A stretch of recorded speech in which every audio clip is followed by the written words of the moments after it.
Это новости спорта на Якутия-24, в студии Полина Долинская.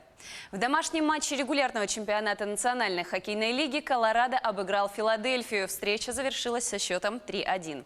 В составе Колорадо шайбы забросили Мэтт Калверт на 6-й минуте и Мика Рантенен, 37-я и 43-я минута матча. Российский форвард Колорадо Валерий Нечушкин отметился результативной передачей в эпизоде с голом Калверта. У Филадельфии отличился Клод Жиру.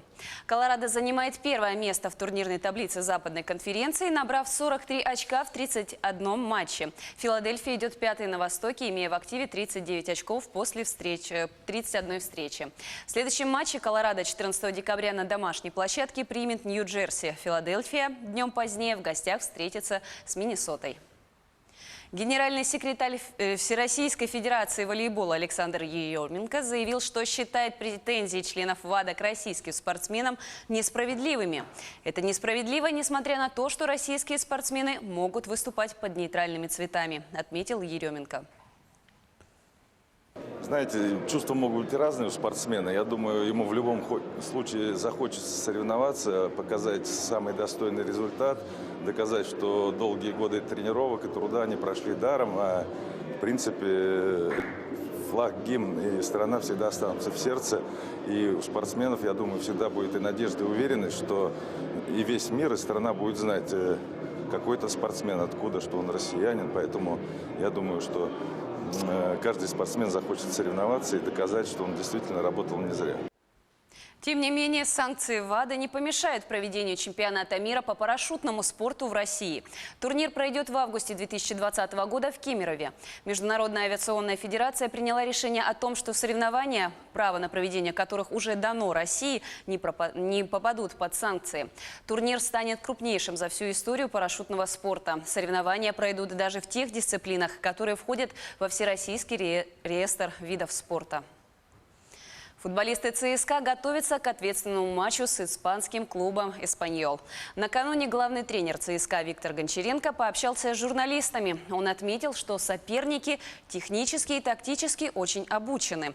Впрочем, тренер армейцев добавил, что ему нравится настрой своей команды. В свою очередь, главный тренер футбольного клуба «Эспаньол» Пабло Мачин подчеркнул, что ЦСКА – это самый сложный соперник из имеющихся. Это может привлечь немного внимания, но для меня это самый сложный соперник из тех, что у нас был. Я думаю, что у них здесь гораздо больше потенциала, чем говорят конечные результаты. Это правда, что это может быть очень молодая команда, и, возможно, именно поэтому они были немного более уязвимы. Но я думаю, что у них хорошие данные и большой потенциал, который наверняка будет замечен в других матчах. Казанский «Зенит» в 5 партиях уступил Маасейку в матче волейбольной лиги чемпионов. «Зенит» вел 2-0 по партиям, но не смог довести дело до победы. Встреча закончилась со счетом 2-3. Маасейк лидирует в группе «С» в активе команды 4 балла. «Зенит» идет третьими, имея в активе 1 балл. Во втором туре «Зенит» на выезде сыграет против Халбанка 18 декабря. Штангист Ши Джи Юн установил новый мировой рекорд в толчке в весовой категории до 73 килограммов. В первый день соревновательных Кубков мира проходил в китайском Танзине. 26-летний спортсмен обновил собственный мировой рекорд, подняв в толчке штангу весом в 198 килограммов. В сумме в рывке и толчке спортсмен набрал 363 килограмма. Повторение мирового рекорда, который принадлежит уже ему. Кубок мира завершится 11 декабря. Крутяк. В Мирминском районе проходят мастер-классы по боевым видам искусства. Самые титулованные чемпионы России дают бесплатные уроки для всех желающих. О том, как прошел мастер-класс по кикбоксингу в Мирном, расскажет Марфирина Алексеева.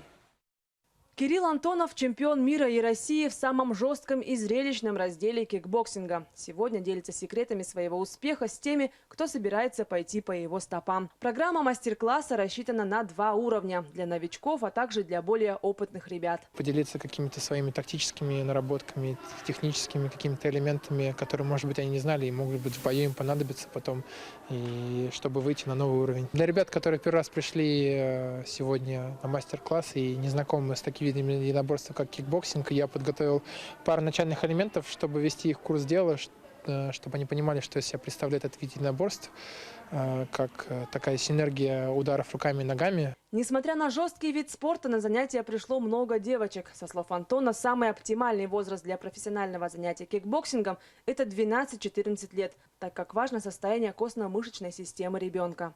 На мастер-класс пришло более 30 ребят. Всех в основном интересовали приемы самообороны. Наши отцы, наверное, с детства нам вталкивают это в голову, что должен быть мужчина, должен уметь постоять за себя. Но это не только об этом.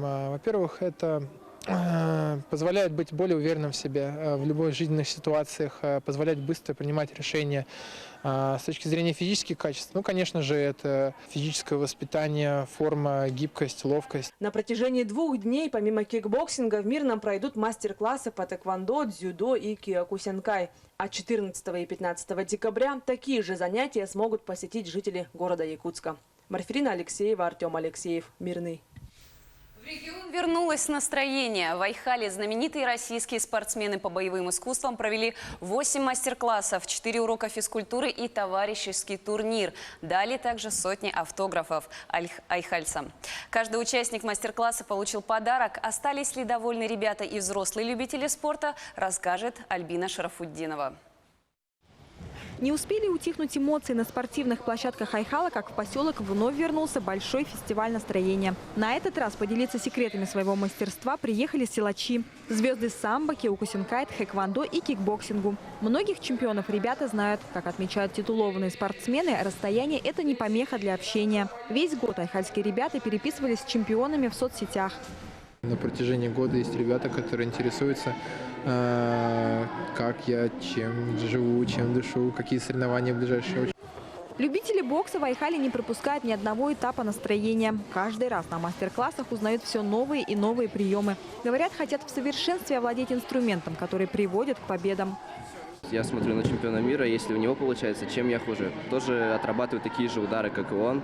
И на соревнованиях применяю их, и все получается. Сейчас я понял, что надо больше заниматься ногами, именно тренировать их и растяжкой заниматься. Впервые в Айхале Игорь Редько, призер чемпионата мира по киокусинкай карате, многократный чемпион России, призер Европы. С ним Илья Карпенко, призер чемпионатов мира и Европы, чемпион Японии, многократный чемпион России. Не так давно Илья в очередной раз стал чемпионом мира по тамисевари. Это техника разбивания твердых предметов. Чемпионат прошел в Японии. Сразу после соревнований он приехал в Айхал, чтобы поделиться своим опытом с ребятами. Ребята молодцы. То есть то, что мы сегодня научились, там, например, кия кричать, да, это же нужно побороть свое стеснение некоторое, да. Но они молодцы, они с этим справились и уверенно это делали. Каждый, кто пришел в эти дни на мастер-класс именитых гостей, четко знал, зачем он здесь. Интересно было, когда нам говорят что-то, а мы делаем это. И мы по очереди делали, и нам это было всем весело. Я хочу стать, как Кирилл Антонов, чемпионом мира. Чтобы получить навыки, чтобы выигрывать в чемпионатах. За 2 дня гости фестиваля провели 8 мастер-классов, 4 открытых урока физкультуры и товарищеский турнир по тач-кумите. Их посетили около 400 айхальцев. Среди них не только воспитанники секции бокса, но и дзюдоисты, самбисты и просто зрители. Альбина Шарафутдинова, Дмитрий Храмкин, телеканал «Алмазный край». На этом у меня все. Будьте в курсе спортивных новостей на Якутия 24.